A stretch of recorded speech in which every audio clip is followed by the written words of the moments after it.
Hello and welcome to the series of videos where we will be showing you various features in our Stair tool in OpenBuildings Designer CONNECT Edition. In this video, we will see the usage of Stair construction dialog box. For this, go to Building Design Workflow in the Architectural tab and go to the Stair tool. In the Place Stair Placement tab, you will see a bulb icon.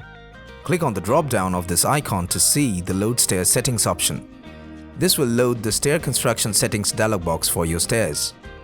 Now let us see how to load the Stair Construction Settings box for a placed stair. Here we have already placed a straight stair and a multi-run stair. To open the Stair Construction Settings, we need to double-click on the stair to activate the Modify Stair tab. Click on the drop-down and go to the Load Stair Settings option. This will load the Stair Construction Settings for the stair. Now we will see how to change the height of a stair from the Stair Settings dialog box. For this, we need to be in the General tab of the Stair Settings, and here we will change the stair height to 3000. Accept the changes and click OK. We can see that the changed height is reflected in the Modify Stair tab. We click on the Active View window and this makes the desired changes to our stair. Now let us take an example of a stair with multiple runs. In the same way as shown before, we need to double-click on the stair to activate the Modify Stair tab.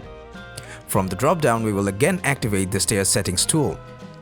Here, we will change the height of the stair to 4000. Click OK to accept the value. Now, as we click on the Active View, you can see that the stair is adjusted to its new height. When a change in stair height is applied, the stair assembly adjusts the number of treads in the last flight. So, in the last flight, there were 10 treads, and after the change in height, these got reduced and got adjusted in the topmost flight. So, it restricts the height by keeping at least 2 treads in the last flight. When reducing the height of a multi-run stair, the landing in the last flight needs to be manipulated to keep it safe within the desired height. Here, we will see how to change the width of a stair using Stair Construction Settings dialog box.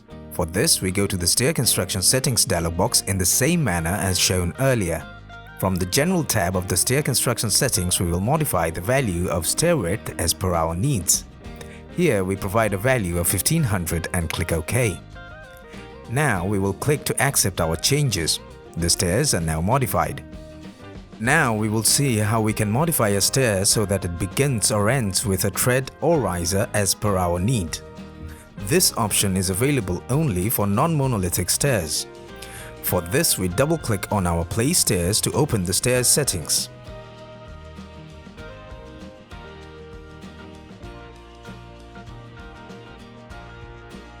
Here, we will change the criteria of monolithic from true to false. This will activate the Begin with Riser and End with Riser options for us.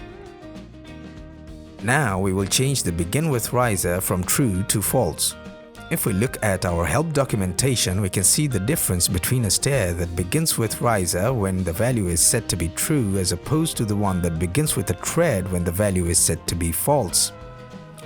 Here I want the stair to begin with a tread, so I set the Begin with Riser to false and accept the changes. We encourage you to refer to the product help documentation if you wish to learn more regarding these features. Now we will see the capabilities of the option End with Riser. Like the previous step, we open the Modify Stair tab and select the Load Stair Settings option. We change the criteria of monolithic to false to activate our desired options. Here we change the value of End with Riser to true, we click to accept the changes and this will modify the stair and end our stair with a riser. You can also visit the help documentation to see the difference between a stair that ends with riser when the value is set to be true as opposed to the one that ends with a tread when the value is set to be false. It's also worth noting that these settings do not affect the risers or riser height. Don't forget to watch the other videos in this video series to know more about stairs in OpenBuildings Designer.